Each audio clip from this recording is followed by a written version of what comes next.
Halo semuanya, selamat datang di pembelajaran daring Politeknik Negeri Manado, jurusan akuntansi, dalam mata kuliah Hukum Pajak dan Pajak Daerah, dengan saya, Joli Turangan. Mari kita belajar bersama.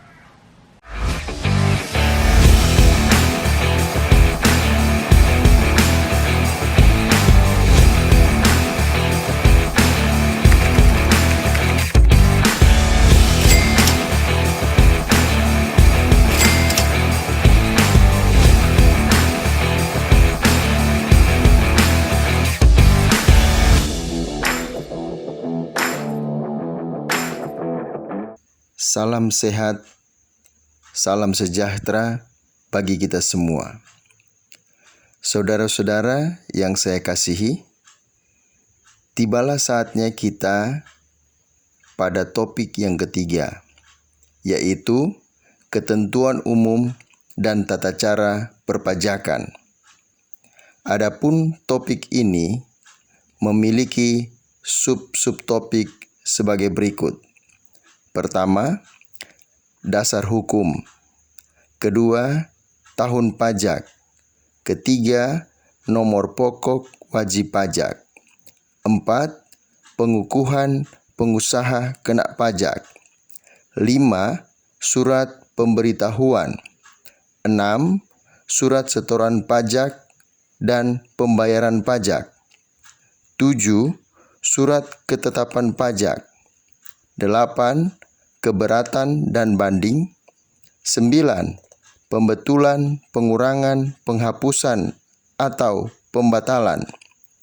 10, daluarsa penagihan pajak. 11, pemeriksaan dan penyidikan. 12, kewajiban dan hak wajib pajak. Kewajiban pembukuan atau pencatatan. 13, sanksi-sanksi perpajakan. Adapun subtopik bahasan kita yang telah saya sampaikan tadi, saya bagi dalam 4 pertemuan. Dan untuk saat ini, pertemuan yang pertama saya bagi dalam 4 video pembelajaran. Video pembelajaran pertama berisi dasar hukum, tahun pajak, nomor pokok wajib pajak, dan pengukuhan pengusaha kena pajak. Dasar hukum. Adapun dasar hukum ketentuan umum dan tata cara perpajakan adalah Undang-Undang Nomor 6 Tahun 1983 sebagaimana telah diubah terakhir dengan Undang-Undang Nomor 16 Tahun 2009. Tahun pajak. Pada umumnya, tahun pajak sama dengan tahun takwim atau tahun kalender. Akan tetapi, wajib pajak dapat menggunakan tahun pajak tidak sama dengan tahun takwim dengan syarat konsisten atau taat asas selama 12 bulan. Dan melapor atau memberitahukan kepada kantor pelayanan pajak pratama setempat. Cara menentukan suatu tahun pajak adalah sebagai berikut. Yang pertama, tahun pajak sama dengan tahun takwim. Misalnya, pembukaan dimulai 1 Januari 2019 dan berakhir 31 Desember 2019, maka hal ini disebut tahun pajak 2019. Kedua, tahun pajak tidak sama dengan tahun takwim.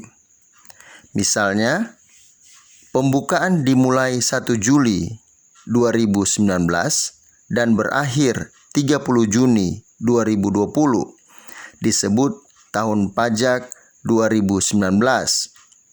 Mengapa? Karena 6 bulan pertama jatuh pada tahun 2020. Berikutnya, pembukaan dimulai 1 April 2019 dan berakhir 31 Maret 2020, maka disebut tahun pajak 2019. Karena lebih dari 6 bulan jatuh pada tahun 2019. Apabila pembukuan dimulai 1 Oktober 2019 dan berakhir 30 September 2020, maka disebut tahun pajak 2020. Karena lebih dari 6 bulan jatuh pada tahun 2020. Nomor pokok wajib pajak selanjutnya disebut NPWP.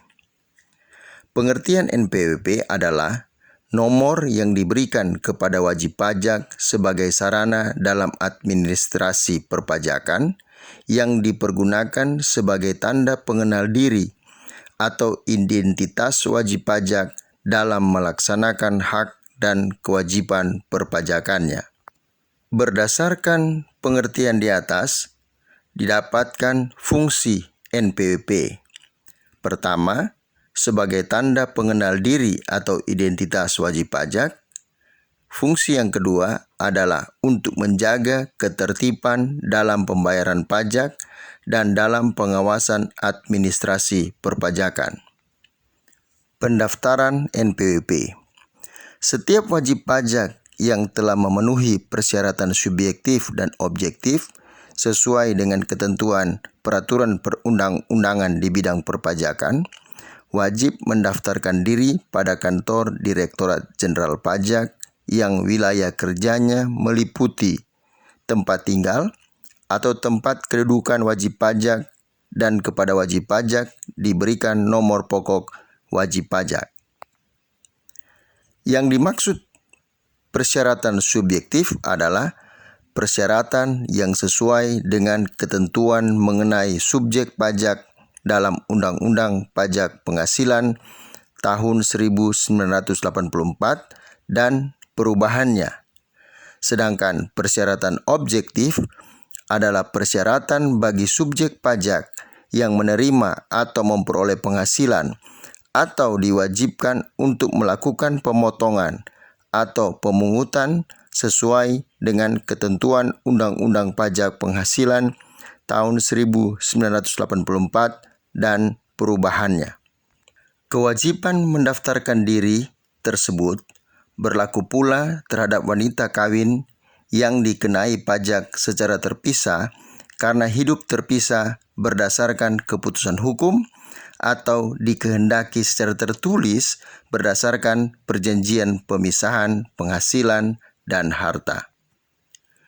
Bagi wanita kawin yang telah memenuhi persyaratan subjektif dan objektif sesuai dengan ketentuan peraturan perundang-undangan di bidang perpajakan dan tidak hidup terpisah atau tidak melakukan perjanjian pemisahan penghasilan dan harta secara tertulis, hak dan kewajiban perpajakannya digabungkan dengan pelaksanaan hak dan pemenuhan kewajiban perpajakan suaminya.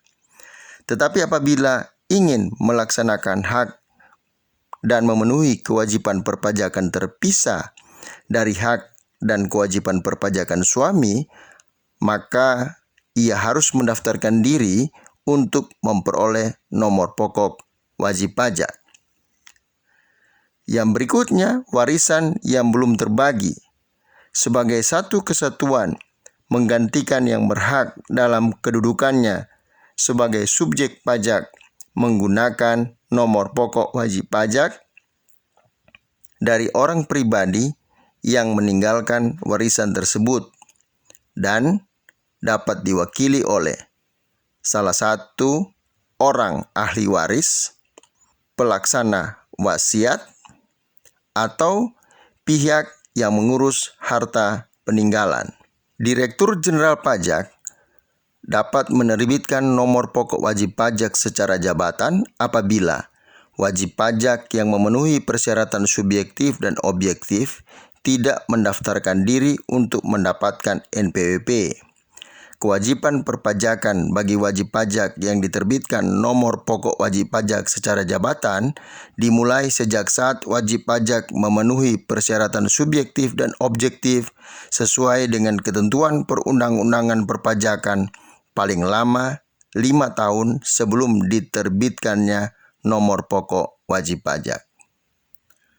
Terhadap wajib pajak yang tidak mendaftarkan diri untuk mendapatkan NPWP akan dikenakan sanksi perpajakan. Penghapusan NPWP. Penghapusan nomor pokok wajib pajak dilakukan oleh Direktur Jenderal Pajak dengan ketentuan pertama, wajib pajak sudah tidak memenuhi persyaratan subjektif dan atau objektif sesuai dengan ketentuan peraturan perundang-undangan perpajakan. Kedua, wajib pajak badan dalam rangka likuidasi atau pembubaran karena penghentian atau penggabungan usaha. Ketiga, wanita yang sebelumnya telah memiliki NPWP dan menikah tanpa membuat perjanjian pemisahan harta dan penghasilan.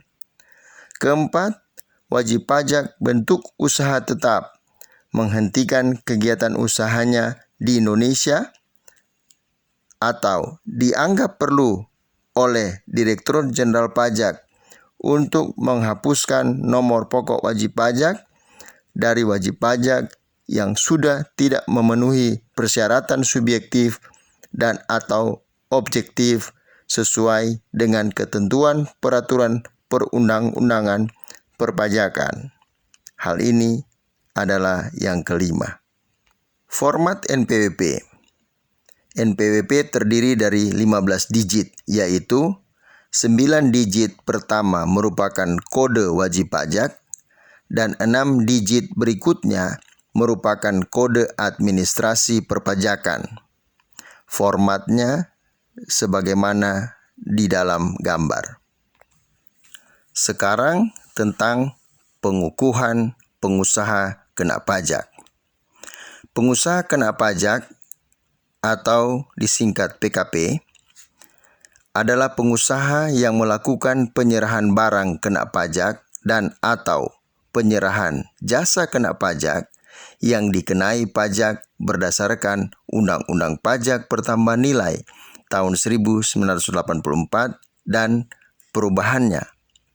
Setiap wajib pajak sebagai pengusaha yang dikenai pajak pertambahan nilai berdasarkan Undang-Undang Pajak Pertambahan Nilai tahun 1984 dan perubahannya wajib melaporkan usahanya untuk dikukuhkan sebagai pengusaha kena pajak. Kewajiban melaporkan untuk dikukuhkan sebagai pengusaha kena pajak dilakukan sebelum melakukan penyerahan barang kena pajak dan atau jasa kena pajak terhadap pengusaha yang telah memenuhi syarat sebagai PKP, tetapi tidak melaporkan usahanya untuk dikukuhkan sebagai PKP. Akan dikukuhkan sebagai PKP secara jabatan dan dikenakan sanksi perpajakan. Fungsi pengukuhan PKP. Pertama, sebagai identitas PKP yang bersangkutan. Kedua, melaksanakan hak dan kewajiban di bidang pajak pertambahan nilai dan pajak penjualan atas barang mewah. Dan yang ketiga, pengawasan administrasi perpajakan. Tempat pengukuhan PKP. Wajib pajak yang memenuhi ketentuan sebagai PKP wajib melaporkan usahanya untuk dikukuhkan sebagai PKP pada pertama, kantor pelayanan pajak atau kantor pelayanan penyuluhan dan konsultasi perpajakan yang wilayah kerjanya meliputi tempat tinggal atau tempat kedudukan dan atau tempat kegiatan usaha wajib pajak. Atau kedua, kantor pelayanan pajak tertentu sesuai dengan ketentuan peraturan perundang-undangan di bidang perpajakan. Dalam hal tempat tinggal atau tempat kedudukan dan atau tempat kegiatan usaha wajib pajak berada dalam 2 atau lebih wilayah kerja kantor pelayanan pajak, maka Direktur Jenderal Pajak dapat menetapkan kantor pelayanan pajak tempat wajib pajak terdaftar. Pencabutan pengukuhan PKP. Pencabutan pengukuhan pengusaha kena pajak dapat dilakukan dalam hal: pertama, PKP pindah alamat ke wilayah kerja kantor pelayanan pajak lain.